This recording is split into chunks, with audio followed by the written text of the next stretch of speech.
How's it going, everyone? It's Cat Vasquez back at it with another video for y'all, and I am really happy to be here today. I haven't been able to bring myself in front of a camera or to do any sort of entertainment or at least talking to a microphone for a while. With everything going on, it's just been really depressing, stressful, and sad, and I still feel this way, but I missed you guys so much that I needed to do this.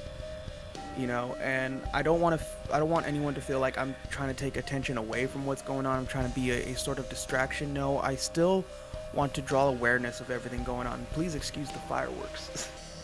So down below there's a link to a GoFundMe page for Los Angeles Black Lives Matter movement, and I really encourage you guys to donate. If you can't donate, please share the link with some other people. Maybe you know someone who wants to donate who just doesn't know where to go. This link down here is the place to go. And I know this because Monsters Under Your Bed, as well as the artist Sammy Ruiz, as well as Hellflower Soap Company, a lot of name dropping going on right here, as well as the very loud and very energetic Michelle Halloween, I love her so much, and myself and Rick Creeper and a lot of other amazing vendors. We've all came together and we're doing a raffle. Of course, if you guys seen on my Instagram or any of their Instagram pages, you know about this raffle. Tickets are only $5 and you have a chance to win some amazing prizes. My prize personally is a mystery box, just a box of everything Halloween and creepy, and I hope whoever gets it enjoys it. All this money is going towards a good cause. We've already raised over $1,000. And real quick, I just want to say thank you, Halloween and Haunt community. You guys are amazing. The fact that we're able to do this in a short matter of time was amazing. That's all I want to say. So if you guys want to partake in that, or if you just want to donate, you don't want no random box of randomness, then link below down. Please message Monsters Under Your Bed if you want to partake in the raffle. I'll leave a link to her page down below as well. If you don't have the money for it, that's fine. That's totally fine. You should never feel pressured to donate something that you cannot do. The only thing that I ask if you can't donate is just to share the message. That's it. It's free. You share funny memes and videos with your friends all day. Why not share something like this? You know what I mean? So with that being said, let's get into the video. This video is about the one and only Blackheart Collectives. Blackheart Collectives, you know them, you love them, you've been following them on Instagram, hopefully. And I'm telling you, if you have not partaked and been part of the circle before, you're going to want to the next time they come around, because it is amazing. I had a pretty unique experience. We'll get to that later. With them being new to the industry, they sure have left a mark like no other. These guys are talented. They are very goal-driven into making sure that they provide everyone with a wonderful experience. An experience like no other. And you know what? They succeed every time. And we'll get more into that, into why I can easily say that later on. So with that being said, we're going to take this video and a chance to get to know them. Get to know the head honcho, if you will. Joshua. Joshua is one of the main directors and the founder of Blackheart Collectives. So without further ado, here's my interview I had with the lovely guy. He's amazing, and I really hope that you guys enjoy this. Be sure to follow them on Instagram if you feel like you really want to take part in this as well. And you guys want to stay tuned because there's going to be more parts to come in this series. Alrighty, folks, we got him. We got him right here. Joshua, the owner, founder, the creator of everything that is to do with Blackheart Collectives. You guys heard about them so much. They are spreading their legacy around the online society with their very own online immersive event. Now, Josh, first off, how are you doing? I'm doing great. We're over here just super excited to keep being spooky and having a blast doing it. It's been a dream come true for me. Honestly. Nice. I'm glad to hear that. That's awesome. That's awesome. Before we get into the online stuff that you're going to, let's talk about the days before this. Let's talk about how first question is, how did Blackheart even started? I had a deep desire to do something that involved immersive horror pretty much as soon as I heard about it and just began to really understand it. And I spent a lot of time researching it because my background is, you know, in a professional capacity doing data analysis and things like that and project management. But in my creative life, I did a lot of spoken word and doing spoken word as characters. And I always loved that because of my ability to reach out to the audience. Once I learned about immersive horror, and especially, I mean, stuff like Black Mass and Heretic, Miasma, Blackout, I was like, wow, like this is such a cool place to tell a story in, and I desperately wanted to be involved with that. And you know, I grew up as a kid who loved horrific movies. I love everything Halloween. You know, I love spooky. But the more I learned about it, the more I was like, oh, I would love to do a live show, and that the Blackheart Collective kind of sprung up around that. And I've been really lucky. A lifelong friend of mine, Omar James Todd, is one of the people I work with as an actor and writer.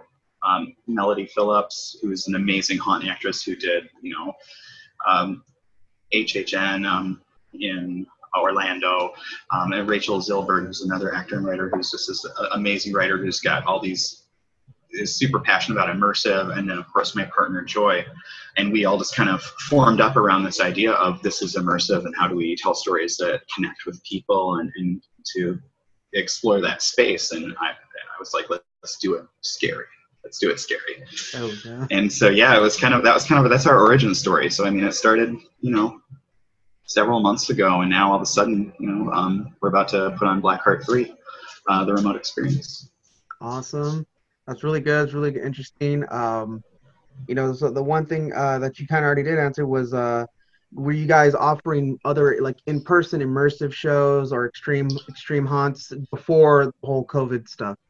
We were building a live show and doing so much experimentation with what can and can't be done in those spaces. And so we were getting really close to be like, this is it. This is what we're doing. You know, we were really starting to hype it up on Instagram, matter of fact. And then quarantine began and lockdown began, and we started looking at remote experiences, and just thought it was so cool. I've honestly fallen in love with doing remote immersive specifically. That's not to say that we won't do live shows. It just is to say, I don't know if I'd ever want to stop running remotes because I enjoy it so much. Yeah, I think my whole team does. Yeah, exactly. And, you know, hopefully one of the things that the remote shows will do is it'll inform people more about what we do, and those things that they learn there will bleed into the hopeful live show in the future, that you'll be getting to experience something that you're a little familiar with already from being to, you know, lasting a week with the Destroyers. Right, there we go. The Destroyers. I like that. You guys call the inner the circle people call each other that? To understand the circle, you must experience it. Oh, you have to meet the Destroyers to understand it. There we go. There we go. I'm gonna have to try to meet them one day, man. I'm telling you, I'm like really excited for this next wave to come out. Let's just do a quick little promo of that. That's your next date is on the 12th or the 11th of June or July? Yep. 6/12. So we'll start June 12th. We'll be Blackheart 3, and it's gonna be wild. It's gonna be. We're all very, very excited about it too. So between our first show and our second show, there was like 13 days, and it was great, and we were able to prepare, and this time we gave ourselves over a month to recover from Blackheart 2 and to do some new things that we haven't done before, and that's really exciting. So it's bred a ton of innovation and creativity in terms of what we do and what's possible, and it's very, yeah. So I'm like, I could start Blackheart 3 tomorrow. I'm ready. I'm ready to do it, but there we go. It takes time. Of course. You know, so let's talk about the Blackheart 1 and 2. Like, you know, your very first time doing it. You know, how did the turnout? How was the turnout for you guys? Was it a lot more than you were expecting? Because everyone's all like, "What, online immersive? What?" Like, how was it for you guys? Our first experience was, I don't mind saying this, it was lightning in a bottle to us. We had awesome participants who really went there with us, and it was, to me, like, and I think everybody who was involved with it, when we got to the end, we were like, wow, like this changed me. And I'd like to think we helped change some people too. And it was really, really Blackheart 1 will be always like it's as we affectionately call it, first circle, was super magical. And then we went into second going, yeah, we can do this, and we learned a ton of lessons doing it, and learned that not every time is going to be exactly the same, and it that really pushed us to do some new things. I'll say it, Blackheart 2 was meant to be an absolute remount of the first show, and it definitely was not. It was as much as like how Evil Dead 2 is to Evil Dead 1, where it's really sort of a remake, reboot. That's what Blackheart 2 was. And now Blackheart 3 will be its own whole entity. All three of those shows are jumping off points into our story, though. So it's not like anyone who missed 1 or 2, their experience just hasn't happened with us. And that's going to be their story. You know what I mean? So it's, so we're thrilled to be coming back again and having had time to rest. Running the show is a lot of really long days once we get into production. So, it's typically, especially for the performance, it's like 7 20-hour days for us. But we love it, and always hope that people just enjoy it with us and want to come along for that ride. There we go. It is a ride that you definitely want to go on. That is a good thing that you did bring up, though. Preparation. How would one prep for an online immersive haunt? I would say that a possible participant should consider how much time they have in their day. If they want to really experience it. I think almost all remote immersives are, the more you put into it, the more you'll get out of it. And so I think it's important to say, it's a matter of that. I think that's the biggest preparation. And I always say, go into it blind, I'll read everything and pay attention. That's just a good rule for every remote immersive, is make sure you're no quick glances at those emails. Read, pay attention. Exactly. For sure. But I say it's just such a cool place to play for adults, you know what I mean? Like, because we as human beings love to play. We love to interact, you know what I mean? Like, and we have all these fun feelings of childhood because of those connections we made playing with our brothers or our friends or cousins, And I think with remote immersive, we offer anyone in the world a place to do a grown-up version of that play and take on personalities and do things. And I just think it's very intriguing. I would say, just let experiences happen to you. Sign up and go for it and let go and immerse yourself. I love immersion. I love to lose myself in a moment, and if it's a boo haunt or a play or anything, to be like, I'm there with them. And so that's like, let us take over your life. Let all of us take over your life. All the creators who are doing brilliant remote immersive work right now. Like, it's an impressive time for haunting in general, to be, for everyone in the haunt industry, to be reaching out and trying this medium, and it's bending reality. It literally is, because there's so many, and there have been times where I know people are in 6 or 7 experiences at once, and I was like, oof, every time your phone rings, I'd be like, who's this? Which person is this? I think it's cool. It's one of the, obviously there's a ton of tragic loss in terms of the current world situation. However, it has a lot of people to connect in really, really interesting ways, and I think that says a lot. We've been given an opportunity to have a captive audience. Exactly. And people are reacting to it really well. Exactly. And you're also given the chance to experience something like how I put it before. We're inviting like haunts like yourself and No Sense into our homes, because how you saying that you really get like into the storyline, whatever it is, if it's an immersive show or a boo haunt, in the same way too. So when I get really into it, I know I'm nowhere near my wall, my photos. I'm nowhere near like my bed. I'm nowhere near the kitchen. I'm always someplace in like Long Beach, Hollywood, wherever the show's at, And now when I go through everything from, with you guys and No Sense, it's like, wait, hold on. I'm in my supposed to be comfort zone, but I'm feeling the same way like if I was outside. Yeah. So you guys are really bringing something like that, and it's a whole new feeling. It's a whole new feeling, and it's terrifying at first. When I got your guys' first email, I'm not gonna lie, I like forgot. I forgot I signed up for it, and I thought like it was like, oh man, someone finally got me. I got hacked or something. Like, oh dude, this is crazy. But then I read Luckily, I didn't just skim through the email. I read everything, and then I was like, oh wait, okay, we're good. We're good. Yeah. So it's really creative, and it's really something new that you guys are providing for, you know, us haunters out there that like really want to, like, you know, experience something like this. And again, it's weird because it's in the comfort of your own home, but it's amazing. You guys really know how to do it well. And yeah, so the next question I have is gonna be, you know, it's oh no, so going back into, like, you know, preparation, you talk about, like, you know, how people preparate to go in through your haunt. As the creator and a writer, producer, what do you guys are doing? What are you guys doing to prep up to even start an online haunt? Like, you know, without giving too much away, like, you know, what are some like key things that you guys have been doing? So there's a lot of technology-based things that we set up beforehand. So there's a lot of the setup for our shows is handled in a very virtual arena, preparing all of our different methods for communicating with people. But a lot of that we have in kind of in systems now, which is really nice. So for us, the big prep has been working as writers. So myself and Omar and Rachel and Melody, writing together a ton and doing a lot of work on characters.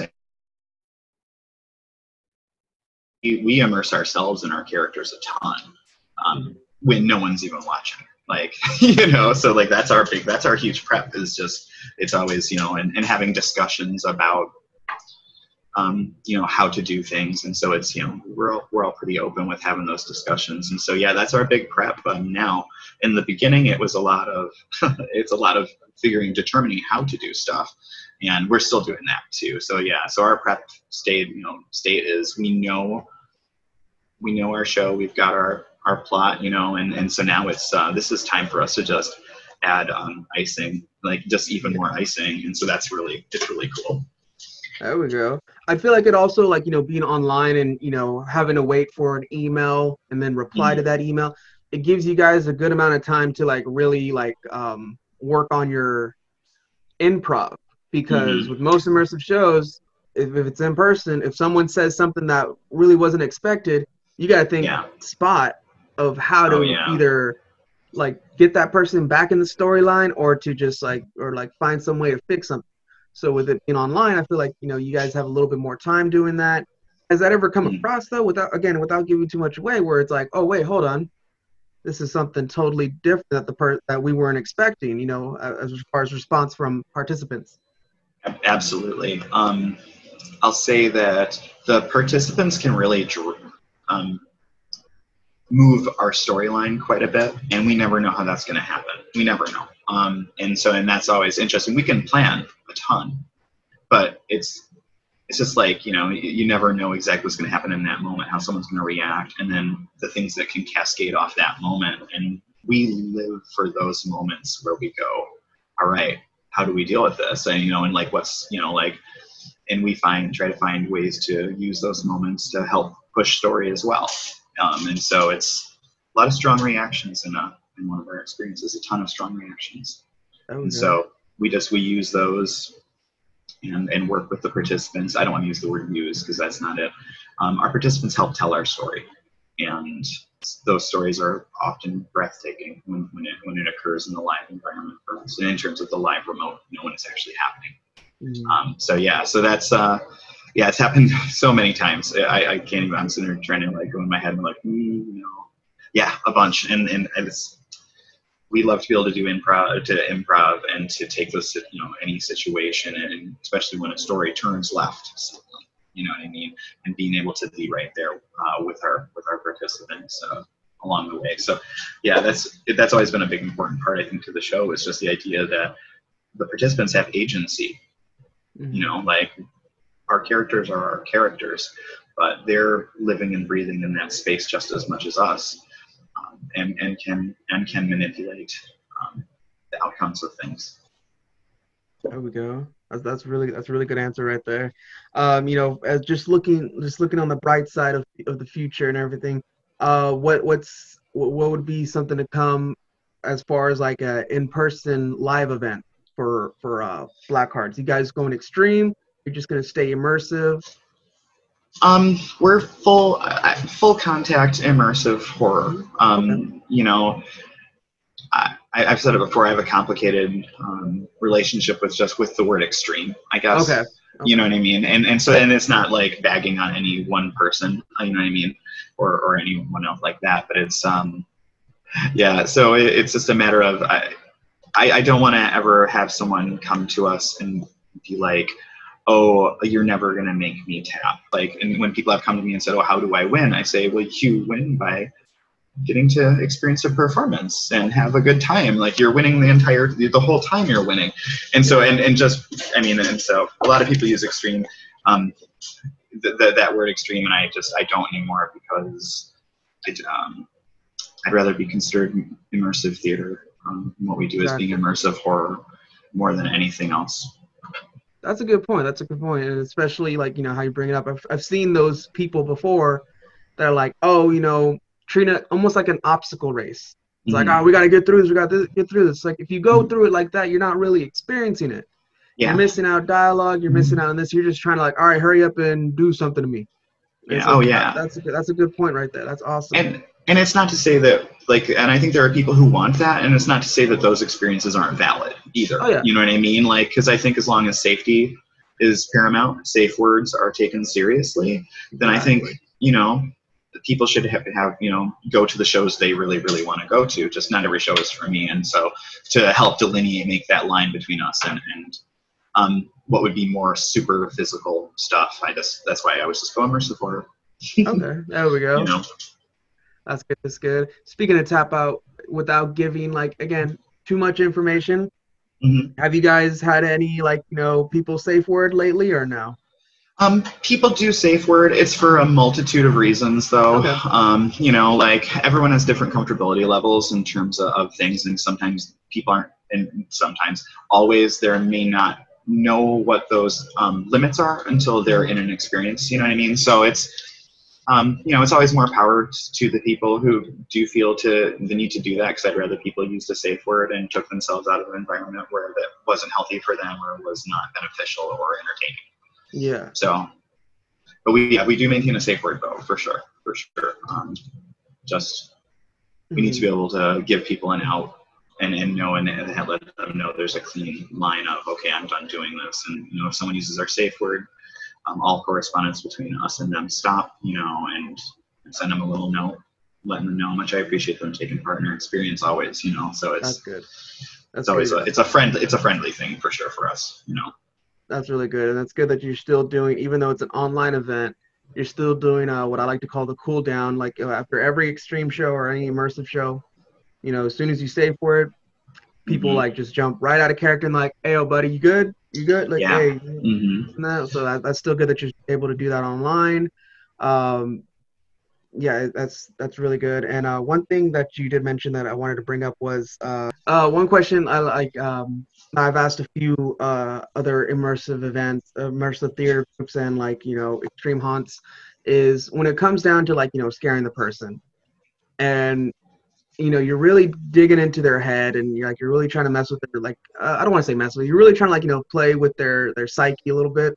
Because you really want to get them into it, and you want to get them scared. Is there a limit that you as an actor or as a character knows is like, all right, I can go this far, but I probably shouldn't? Has there ever been any moments like that so far, where it becomes where it becomes like a moment of all right, for the show it's good, but morality wise I probably shouldn't,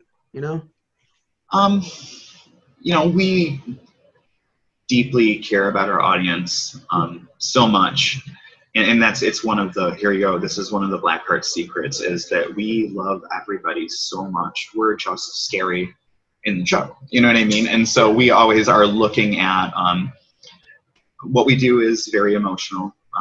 It's pretty psychological in terms of the way we approach people. I mean, especially due to the nature of it being remote, it's one of the ways that we can leave our fingerprints on you the most, is by emotion. And so there's a lot of checks and balances in terms of when we begin to ramp up, or I'm sure you've probably seen it when we begin to escalate, and in that we take special steps during a process of when we're escalating sequences to try to make sure that the participant is still comfortable, but we do it in a story way. We handle a lot of things that cover those in a story sense, where it is happening within the narrative still, to help keep that immersion there. But we're always watching, we're always paying attention. There's multiple people who are always watching those interactions to get good reads on people. But we have a waiver too. I mean, I'd be happy to read you the first part of it, so we give people a good example of what, here, I'll read you. This is, yeah. Here. Please, by all means, please do, yeah. Here's an official description. The Blackheart Collective experience is a 21+ remote immersive horror experience. The performance contains highly triggering language, adult themes, and depictions of simulated violence. This experience is not for everyone. Individuals who suffer from PTSD, have a history of self-harm, or those who do not wish to explore past trauma should deeply consider participation before applying. And so that's in our initial, communications, Mm-hmm. And so, yeah, because of that, people come into us pretty open and willing to dig deep inside of themselves, and we love them for it. It's been really good. That's awesome. That's really good. The waiver kind of like really puts it out there, so that's good that you are putting it out there. Let them know, hey, just so there's no surprises or anything. Yeah. Like that's really good, and it does show when a haunt are willing to do that, to really just kind of like, it's basically like telling what the story is before you read the book. When a haunt's really willing to do that, it really shows it's like, we don't care about secrets that much. We just want y'all to enjoy this and to, just know what you're getting yourself in. I feel like a lot more haunts should do that, and that's something really wonderful. You guys are really doing something I feel is needed, especially in times like these. You guys are doing something you guys are terrifying online. Again, you guys scared me with the last email you sent me. But it's like when I actually talk to you and and I talk to the people that have gone through it, we've all said the same thing, and I've even gotten the same feeling. It's night and day from how you are right now to how you are when you send out your emails and you're in character and everything, and it's amazing, and it's something. It is common to find this, you know what I mean? But it's just nice to just see another example of it. Of the most scariest person ever being the most loving and caring one as also. Yeah, it was one of those things that we wrestled with it. If you go to our Instagram, probably you're only going to get spooky interactions. But if you come to me, and I'm pretty open about who I am, I just always thought that what we do is so extremely dark at times, and I just want people to know that, no, it's just me. It's just me. We're nice people. We just do dark things, and so I just always want to have that line of communication, especially with participants, because we do aftercare, for people who would want to have conversations after the fact. Like I said, we care about our audience just really, really deeply, and it's especially when you're dealing with emotional stuff, and so it's I would rather have it be, okay, I know that Josh and his team are good people, so it's that helps lead to some trust before the experience, and having trust breeds immersion for us. So it's, at first I was like, oh, I don't want them to know who I am. I want to be the voice in the back of the room, and I'm the creepy laugh, but then I was like, no, I just felt like it was unnecessary. There we go. That's really good. You guys are doing good work. You guys are amazing people, lovely people as well. Joshua, I really appreciate you being here today. I really appreciate you taking the time to really kind of lift up the veil of what is Blackheart Collectives. Not too much though. Not too much. Not too much. We gotta have that spooky side. We gotta have that secretness of it. Oh. Yeah, because trust me, you all know nothing still. There we go. That's great. Ladies and gentlemen, follow them on Instagram. Follow them on, I believe, do you guys have a Facebook as well too, or no? We do have a Facebook group. The best place is Instagram, black.heart.collective on Instagram, or you can go to our website, blackhearthorror.org. which we have the website now, and you can sign up for mailing lists and get some more information with us. So we're always happy to, like we say all the time, we can't wait to get to meet you. We can't wait. Awesome, awesome. So you guys keep a lookout for that. The new wave, the new circle is opening up on June 12th, right? June 12th, yep, June 6/12. There we go. So I'm going to be in that group. Y'all need to join up too. Again, just thank you again, Josh. Thank you again to the people of Black Hearts Collectives. You guys are doing God's work. Amazing, and it's spooky. So thank you very much. So that's going to be the end of the video. Again, after hearing all this, if you really feel like you want to partake in the next opening of the circle of Black Heart Collectives, you are going to want to follow them on Instagram. Let them know who sent you. And have fun. Be open with it.